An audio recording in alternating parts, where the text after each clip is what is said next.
एक हाईकोर्ट का फैसला आता है कि अगर किसी बच्ची के सीने को टच किया जाए, उसका नाड़ा खोला जाए, तो ये रेप अटेम्प्ट टू रेप में नहीं आएगा। वो जिनसे हम न्याय की उम्मीद करते हैं, उनकी तरफ से इस तरह के फैसले आना। देखो, जजेस भी ह्यूमन होते हैं, कभी प्रेशर में, कभी थ्रेट में और कभी इस तरह के करप्शन में। अगर वो गलत फैसले ना दे रहे होते तो भारत की ये हालत नहीं होती। गैंग रेपिस्ट को और रिपीटेड ऑफेंडर्स को इसलिए छोड़ दिया कि जेल में जगह कम है। न्यायपालिका में सबसे बड़ी प्रॉब्लम क्या है? सोशल स्टेटस है। केसेस को लड़ना इतना महंगा हो गया है कि गरीब आदमी तो लड़ ही नहीं सकता।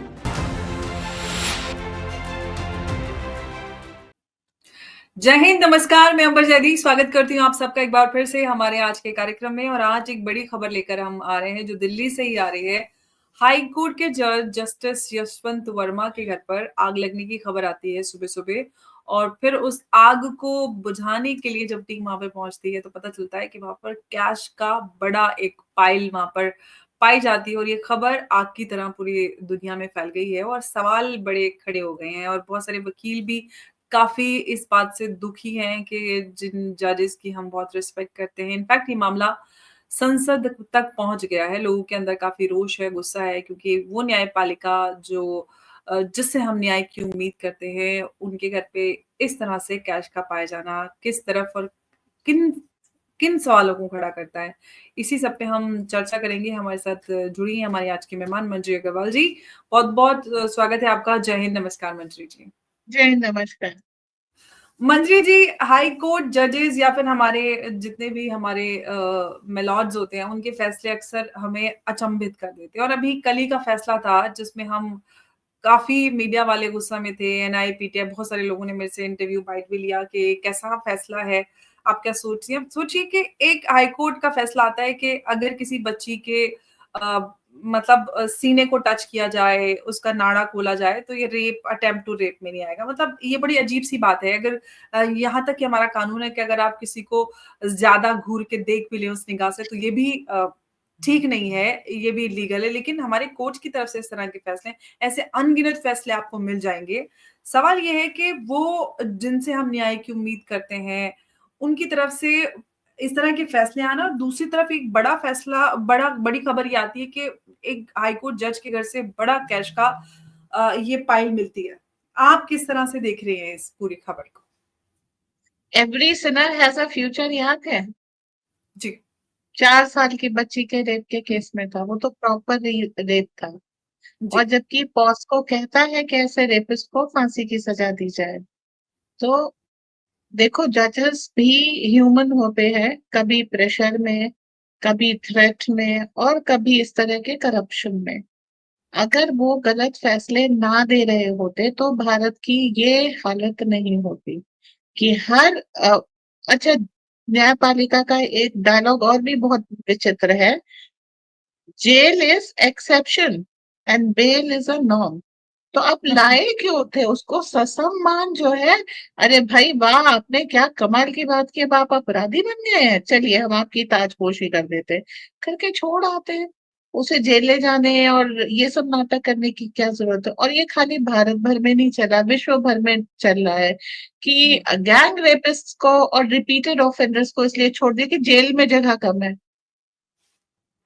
तो इस तरह के फैसले आजकल नहीं, बहुत जेल में लंबे जगह कम है समय तो से। अपने घर में रख लो, इतना ज़्यादा प्यार आ नहीं रहा है नहीं, तो। ऐसा कैसे हो सकता? खुद तो मिलॉट जो है सिक्योरिटी में घूमते हैं, एक गाड़ी आगे और एक गाड़ी पीछे चलती है, गनर साथ में होता है, सब कुछ होता है।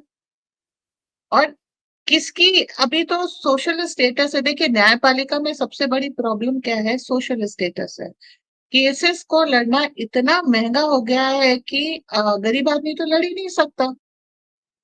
खेत खलिहान बेच करके लोग कभी कभी इतना जरूरी हो जाता तो केस लड़ते हैं। उसके बाद अगर पार्टी दूसरी जो है जकात पे चलने वाली हुई तो भी उनको बहुत अच्छे वकील मिल जाते हैं, जीत जाते हैं। इनके वक्त तरफ के वकील बिक जाते हैं, वकील नहीं मिलते हैं, सरकारी वकील ध्यान नहीं देते। तो न्याय व्यवस्था तो भारत में बहुत सालों से हम देख रहे हैं कि है ही नहीं। एक सिंपल सा दीवानी का केस है कि प्रॉपर्टी एक के नाम की है, दूसरा किराएदार था, उसने कब्जा कर लिया। ठीक है, आपको वो चीज फैसला देने में 25 साल, 30 साल, 20 साल लग जाते हैं। तो ये तो ऑब्वियस है कि सब जगह करप्शन है, डेट लगवाने के लिए, डेट बढ़वाने के लिए चलता है ना। तो अब वो कहीं ना कहीं, ओपन एंड शट केस में 50 साल लग जाते हैं। आप ये सोचिए, अगर किसी ने दंगा किया, उसकी सीसीटीवी फुटेज है, तो भी 20 साल केस चलेगा, 10 साल केस चलेगा। हो रहा है ना।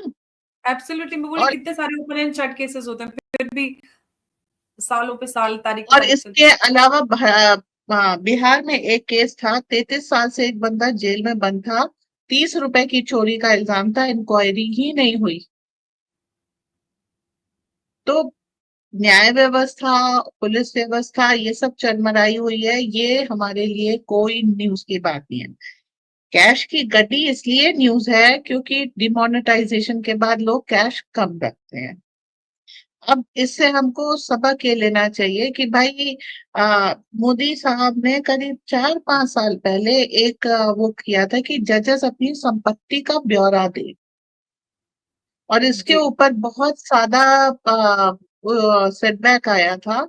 इसके ऊपर बहुत प्रॉब्लम क्रिएट की थी जजेस ने कि क्यों दें। एंड सेकेंड, एक प्रॉब्लम और है इन सब की कि जजेस अपने दिए हुए फैसले की कोई जिम्मेदारी नहीं लेना चाहते। एक केस राजस्थान का था जहां 5 लोगों ने मिलकर एक बच्ची का रेप किया था, और इनको सजा हुई, सीमेंट सैंपल्स मैच कर गए, सब कुछ हो गया, जज ने उनको परोल या बेल दे दी। उन 5 ने जा करके फिर उस लड़की को अगवा किया और दोबारा उसका गैंग रेप। तो इस बार 5 नहीं, 6 या लोग अभी जो शामिल। पुणे वाला मामला मंजरी दी सामने आया था, वो भी तो रिपीट ऑफेंडर का था। अभी बेल पे, उस पे बेल पे छूटा हुआ था। हाँ। तो जब ऐसे लोगों को आप छोड़ देते हैं तो जिम्मेदारी तो आपकी बनती है। किसके बिना पे, किस लिए छोड़ा? तो जुडिशरी भारत की नाम मात्र को है, और बात एक सच है। सवाल मंजरी जी और ये भी उसके है, बाद जब हर किसी को ब्यौरा देना होता है, चाहे नेता है, अभिनेता है, आम आदमी है, तो ये क्यों अछूत छूटे हुए? ये कौन सा आसमान से आए कि ये अपनी टेरिटरी में किसी को घुसने देंगे? जहां मन करेगा वहां स्वतः संज्ञान, नहीं मन करेगा तो दुनिया लुट जाए तो बैठे हुए रहेंगे मियां लौट आंखें बंद करके। इनके पर्स, इनकी छुट्टी, इनके खर्चे, इनका नखरा बहुत अच्छा है। और ये बिल्कुल ऑफ कोर्स बहुत सारे देशों में आप देख रहे हैं कि डीप स्टेट जो है वो जुडिशरी के थ्रू चल रहा है। अमेरिका में अभी आप देखिए, ट्रम्प ने जो है जुडिशरी को किनारे रखा, वरना ये इलीगल्स को डिपोर्ट नहीं होने दे रहे। वो हम्म। इलीगल जो कभी गन वायलेंस कर रहे हैं, कभी कुछ कर रहे हैं, तब वो सोसाइटी के लिए खतरा है। लेकिन यहाँ पर भी तो केस चल रहा है कि बांग्लादेशियों के बच्चों को जो है पढ़ने की राइट टू एजुकेशन है। तो ये चीज अच्छी तरीके से जान लीजिए, जजेस के थ्रू बहुत काम हो रहे हैं। सैंडल वर्सेस चप्पल पे केस चला भाई, और एक एलजीबीटी पे केस चल रहा है। इनका भारत से क्या संबंध? हमारी संस्कृति इन चीजों को सपोर्ट नहीं करती।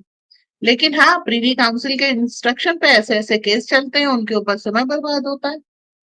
याकूब मेनन रात के 2 बजे, और बाकी जो है जनता, उसको तो 2 साल में। या जब हिजाब वाला मामला आया था तो उसमें सुप्रीम कोर्ट में बैक टू बैक सुनवाइयां चल रही हैं, कितने अहम मुद्दों पे तारीख ही नहीं मिलती है, back to back back to back back to back चल रहा है।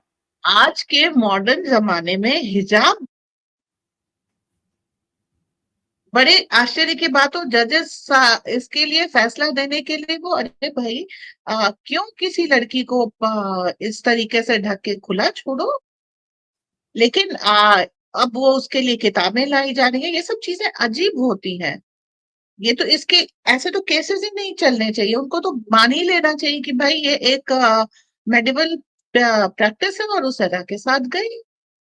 तो आप फालतू की चीजों पे इतना अटेंशन है कि काम की चीजों पे अटेंशन नहीं आ पा रहा। अब ये तरह तरह के आतंकवादी, अभी उमर खालिद की बेल पिटीशन हर दूसरे दिन लगी होती है, तो सुप्रीम कोर्ट एंटरटेन करता है। सुप्रीम कोर्ट में हम लोगों को जाने के लिए हम लोग सोच भी नहीं सकते हैं, लाखों रुपए लगते हैं एक एक सुनवाई के लिए।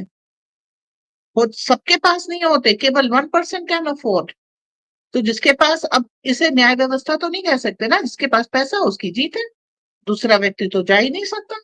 और जजेस के पास जब इस तरीके से खजाना निकल रहा है, वो खजाना ही कहलाएगा।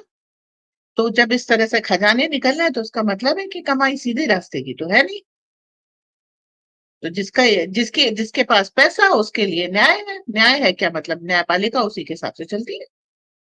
गरीब के लिए न्याय तो है नहीं। तो ये एक शो है जो चला रहे हैं लोग, और हम लोग भी चुपचाप बैठे हुए हैं इसके ऊपर। अभी इन जज साहब के भी ऊपर कौन कार्यवाही करेगा? एक कोलोजियम, जी, एक कॉलेजियम को लेके भी। कोलोजियम, हाँ, व्यवस्था है, उसको लेकर के कितना सब लोग कह रहे हैं।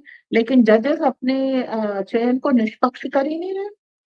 उसमें पूरा पक्षपात है। अंकल जज चिढ़ाने के लिए एक मतलब एक सटायर भी चलाया गया। तो जुडिशरी नीड्स अ ओवरहॉल, लेकिन जुडिशरी आती है सीधे प्रेसिडेंट ऑफ इंडिया के अंडर में, और उनके बहुत सारे राइट्स नहीं होते। तो वी देखिए, द्रौपदी मुर्मू जी भी इस बात पे बहुत अच्छी तरीके से कह चुकी हैं। काफी प्रयास भी करें, समय के साथ इस पे एक चेंज आएगा, और हमको देखने को भी मिलेगा। लेकिन फिलहाल के लिए इस तरह के जजेस को इम्पीच करके I think so capital punishment देना चाहिए। क्योंकि अगर इनके लिए भाई जो जितना जिम्मे जो भारतीय संस्कृति है वो ये है कि जैसे जैसे लोगों की जिम्मेदारी बढ़ती जाती है वैसे वैसे उनकी गलती पे सजाएं भी बढ़ती जाती हैं।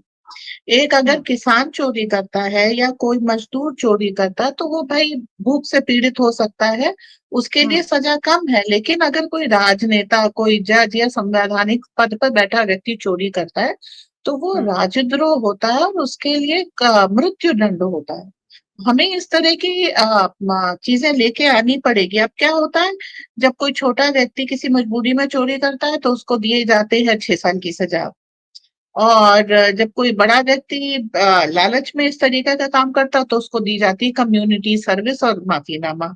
तो न्याय तो बिल्कुल उल्टा हो गया ना।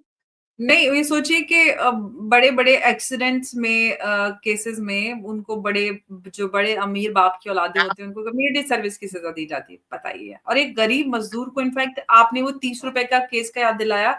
एक ओखला मंडी है दिल्ली में, वहां का एक काफी साल पुराना केस है, क्योंकि हमारे पास एनजीओ है और इस तरह के केसेस हमारे पास आते हैं।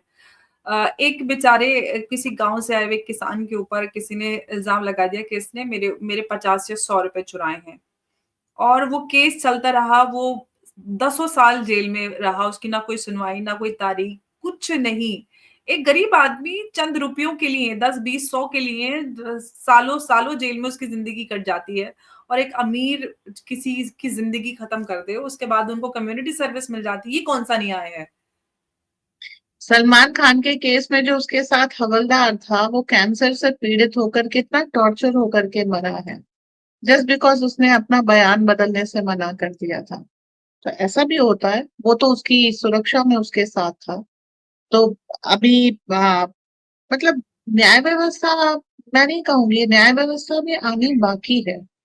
जो ये अंग्रेजों की दी व्यवस्था थी वो इसीलिए थी कि जो आम भारतीय है अगर उसको कोई तकलीफ हो तो न्यायालय के चक्कर काटता रहे, और उसी प्रतीक्षा में मतलब दादा केस फाइल करे और पोता तक लड़े। मतलब आप तो पूरे बिक ही जाएंगे ना, खानदान बिक अच्छा। जाएगा। इस तरह की व्यवस्था है। तो इसको चेंज होना है, और ये एक बहुत आई ओपनर केस है। आई होप जुडिशरी इसका भी संज्ञान लेगी, लेकिन आशा थोड़ी कम है। आपको लगता है कि वो अपनी पावर को कम करने के लिए संज्ञान मैं देगी? कह रही हूँ बाद में ना, आशा थोड़ी कम है। जब तक डंडा नहीं पड़ेगा कोई नहीं सुधरेगा। और डंडा तो ये के देखना ऊपर है से। कि महामहिम राष्ट्रपति जी इसके ऊपर क्या संज्ञान लेती हैं, क्योंकि ये उनका ज्यूरिडिक्शन है। और एक बात बहुत अहम है, क्योंकि हम सामाजिक कार्यों से जुड़ी रही हूँ मैं, और बहुत सारी हमारी पिटिशंस भी रही हैं, और कितने सारे जो केसेस भी आते हैं जो वायलेंस से जुड़े हुए, या कोई भी जो सोशल इनजस्टिस हो रहा है, जैसे मैंने आपको अभी एक गरीब किसान का केस का वो दिया। तो ऐसे बड़े केसेस जब सामने आते हैं और उसमें तारीख पे तारीख पड़ती है, हम लोग बहुत सारी अवेयरनेस सामाजिक स्तर पर बहुत सारी करते हैं, लेकिन अंत में आके जो सबसे बड़ा हर्डल होता है वो यही होता है कि हमारा जो न्यायिक प्रक्रिया है, प्रणाली है पूरी, वो इस तरह की है कि न्याय नहीं मिल पाता है समय रहते। जैसे कि आपने कहा कि अंग्रेज़ों ने पूरा सिस्टम ही इसलिए बनाया था कि एक भारतीय इसी चक्कर में पड़ा रहे और उसको न्याय ना मिले। अब जबकि हमको पता है कि अंग्रेज़ों की देन है और जब बदलाव के लिए हम बात बहुत कम बात होती है जुडिशियल एक्टिविज्म मुझे कहीं उस लेवल पे नजर नहीं आती जो होनी चाहिए। आम लोगों के बीच में जानकारी नहीं है। सब लोग लाल किताब लेकर संविधान भी पहुंच जाते उस पे संसद भी पहुंच जाते हैं और बाबा साहेब के संविधान की भी बात करते हैं कि बाबा साहेब ने हमको ये दिया है। अब बाबा साहिब ने बेचारों ने मजबूरी में क्या दिया, उनके साथ क्या हुआ सब जानते हैं। क्या-क्या उनसे जबरदस्ती करवाया गया, उनके तो नाम पे बिल फाड़ा जाता है। कानून उन्होंने तो क्या अंग्रेजों के ही उन्होंने चल क्या रहे थे। कुछ कहा वो बाद में उनकी अपनी किताबों में वो किसी को याद नहीं रखा जाता। अब सवाल ये है कि वो जो बाबा साहब के नाम पे बिल फाड़ा जाता है, अब उसको ठीक करने की जो कवायद है वो कौन शुरू करेगा? मोदी जी ने इसकी शुरुआत कर दी है। भारतीय न्याय संहिता आपको मालूम है अभी लागू हुई है हाल फिलहाल में, और आगे जो है इसी के ऊपर हम चलते हुए देखेंगे कि न्याय व्यवस्था की वो होगी। इसको धीरे धीरे रिवाइज भी किया जाएगा, क्योंकि इसके भी जो लूप होल्स होंगे लोग ढूंढ के निकालेंगे। तो न्याय को मतलब लॉ एक कांस्टेंट प्रोसेस है। एक ऐसा नहीं कि आपने को लिख दिया। और रही हुँ, बाबा साहब के संविधान की बात, तो भाई 1830 के जब कानून चल रहे थे, 1700 समथिंग के कानून चल रहे थे, तब तो बाबा साहब पैदा भी नहीं हुए थे। तो ये नेहरू एब्सोल्युटली। जी ने क्या किया था कि कुछ मतलब इतनी मीटिंग भी नहीं हुई। अगर आपको एक एक लॉ बनाने के लिए, उसके ऊपर बहस करने के लिए वक्त लगता है। जैसे आजकल पार्लियामेंट आती है, बैठती है, एक एक लॉ के ऊपर वोटिंग होती है, बहस होती है। इतनी तो मीटिंग मामला हुई नहीं जस्टिस के संविधान पास जाता है संविधान और ये हाँ, जी, इतनी संविधान सभा की मीटिंग हुई नहीं। वो तो बाबा साहब का नाम चिपका के नेहरू जी ने अपना काम वो किया। बाबा साहब बेचारे कहते रह गए, वो सुनना नहीं है। जितना मतलब का था कि वो छाप दिया, उसी को प्रचार किया। बाकी अपने गुर्गे खड़े कर दिए। बाकी भारतीय न्याय संहिता वर्सेस कॉन्स्टिट्यूशन ऑफ इंडिया जब ये चल रहा था, तो आप देखिए कितने लोग थे, बाबा साहब का संविधान बदल दिया ऐसे करके जी, खड़े बिल्कुल, किए गए बिल्कुल। थे। वो तो तो इस चीज अपने को अपने फायदे के लिए तो ना जजेस बदलना चाहते हैं ना ऑपोजिशन पार्टी, की उनको मालूम है अगर सही तरह से दंड कानून आ गया। अब सबसे मजेदार चीज क्या है, आपने 100 करोड़ का घोटाला किया, 25 लाख की फीस दे करके आप बच गए। अरे वो 100 करोड़ कौन रिकवर करेगा? 100 करोड़ वापस लेने के बाद 25 लाख की फीस तो मुझे समझ में आती है, पर 100 करोड़ के घोटाले पे 25 लाख की फीस दे करके बच गए, ये तो टोकन मनी भी नहीं है। इससे ज्यादा तो ले लेती है गवर्नमेंट। जजेस इस की तरह की कमीशन बढ़िया डाल बढ़िया देनी चाहिए मुझे व्यवस्थाएं लगता है इस देश। सरकार को कि इस तरह के केसेस में आपको कमीशन मिलेगी जैसे रिकवरी वाले होते हैं ना इंश्योरेंस या वो आप वाले सोचिए लोन वाले। इतने ऐसे विचित्र इंटरप्रिटेशन कानून के। ये तो मालूम ही बात है, वाजिब सी बात है कि आप जो 100 करोड़ है वो वापस देंगे। अब केजरीवाल साहब का केस देखिए, जितने केस उसमें सरकार फीस दे रही है उनके महंगे वकीलों की। भाई इंडिविजुअल कैपेसिटी में डालेगा ये केस है, सरकार के सरकारी बिल्कुल पैसा आप कैसे वकील के लिए दे सकते हैं? पर चल एब्सोल्युटली। रहा है और न्यायाधीश इस पे कोई ऑब्जेक्ट नहीं कर रहे, बल्कि यही तो ऑब्जेक्शन की बात है। सबको मालूम है कौन सा नेता कितना करप्ट है, किस पे खून के, किस पे बलात्कार के कैसे है। ना इलेक्शन कमीशन को कुछ दिखाई देता, ना न्यायपालिका को। जानबूझ के 2 साल से कम की सजा दी जाती है। लालू यादव का बिल्कुल एकदम जिसे कहना चाहिए एग्जेम्पलरी केस है इस बारे में। समझिए इस चीज को, न्याय कहा। मैं तो ये कहूंगी, अरे भाई न्यायालय है कहाँ? वो तो अन्याय का मंदिर है। ऐसे बढ़िया जजेस हैं, इतनी बढ़िया व्यवस्था है, ठीक है चल रहा है, सबको मालूम है। लेकिन ये चल रहा है कब तक चलता रहेगा क्योंकि ये सब चलता है हमेशा जो चलता है एटीट्यूड की वजह से है ना क्या कुछ चलता रहता है और बहुत कुछ चल जाता है हमारे खिलाफ विश्व स्तर पर लेकिन हमें सब चलता है क्योंकि हमें पता ही नहीं क्या कुछ हो रहा है। देखिए बदलाव की कोशिश की जा रही है दोनों तरफ से। जो है एक मोदी गवर्नमेंट कोशिश कर रही है भारतीय न्याय संहिता आए, उसका अपनाया जाए, ठीक से कानून लागू हो। और पुरानी व्यवस्था कोशिश कर रही है कि वो ऐसा ना हो। तो ये टसल अभी चल रही है।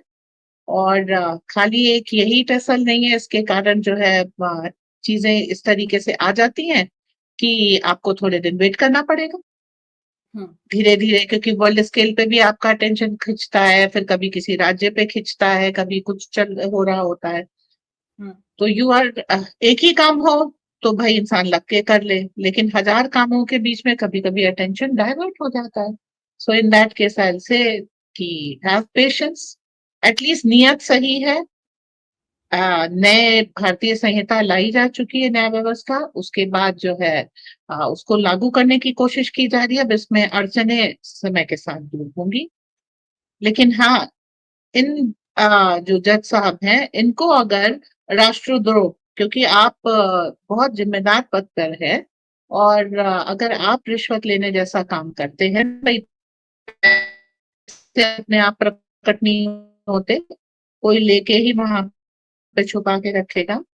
तो अगर आप इस तरह का काम करते हैं, और राष्ट्रद्रोह की एक एक की सजा है, वो है मृत्यु, अगर इस तरीके की कड़ी सजाएं देंगे तो भी एक बड़ा डिटरेंस आएगा, सुधार आएगा। एंड हम आने वाले समय में इस चीज को देखेंगे कि वाकई में एक गरीब व्यक्ति को, जिसके पास न धन है, की प्रणाली बिल्कुल ठीक हो गई है 40-40 लाख अगर वकीलों की फीस है, तो आप ये समझिए कि जैसा अभी अंबर जी ने बताया कि 50 रुपए की चोरी 1000 रुपए कहाँ से लाएगा।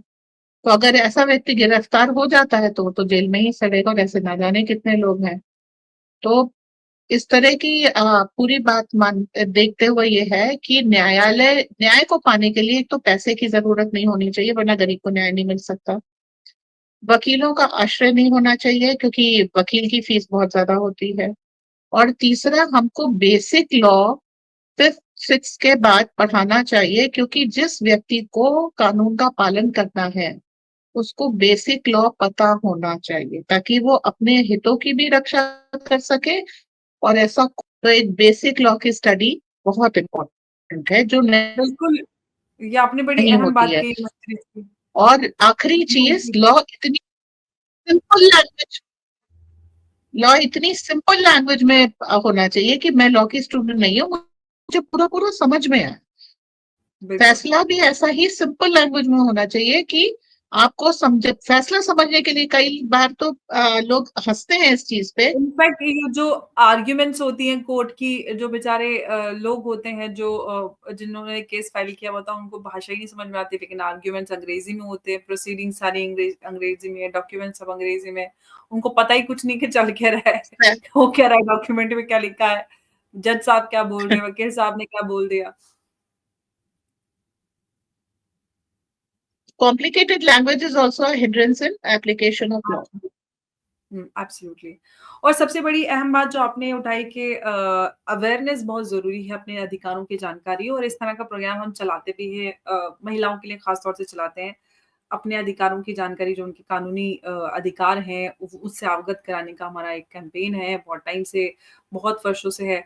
लेकिन मुझे लगता है कि बड़े स्तर पर होना चाहिए, हर एक नागरिक को उसके अधिकारों की जानकारी होना बड़े ज़रूरी है, क्योंकि कितने सारे केसेज़ में ये होता है, जानकारी ना होने की वज़ह से अक्सर वो बड़े मुसीबत में फँस जाते हैं और इस तरह के ज़ुल्म का शिकार हो जाते हैं। ऐसे बड़े सारे गरीब वो लोग होते हैं, मज़दूर हैं, छोटे स्तर के लोग हैं, जिनको पता ही नहीं होता, और वो इस तरह के प्रॉब्लम्स में फँस नंबर जाते हैं। ये आपको चलाने की जरूरत नहीं है। जी, तो बिल्कुल ये तो सरकार का काम है, सरकार करे, बड़े स्तर पर काम करे। मंजरी जी का जो इंटरनेट है वो थोड़ा-सा दिक्कत कर रहा है, और हम आज की ये चर्चा आप तक लाना चाहते थे, ताकि जो हमारे मिलॉट्स हैं, उनकी हरकतों के बारे में भी आपको पता होना चाहिए, क्योंकि वो अ, जिनसे हम न्याय की उम्मीद करते हैं, अगर वहाँ पर इस तरह की चीज़ें होती हैं, तो कहीं न कहीं बहुत बड़ा आघात पहुँचता है देश की न्यायपालिका को। मंजरी जी, आपका बहुत-बहुत धन्यवाद हमारे साथ आज की इस चर्चा में जुड़ने के लिए। नमस्कार, जय हिंद, जय भारत। जय हिंद, जय भारत।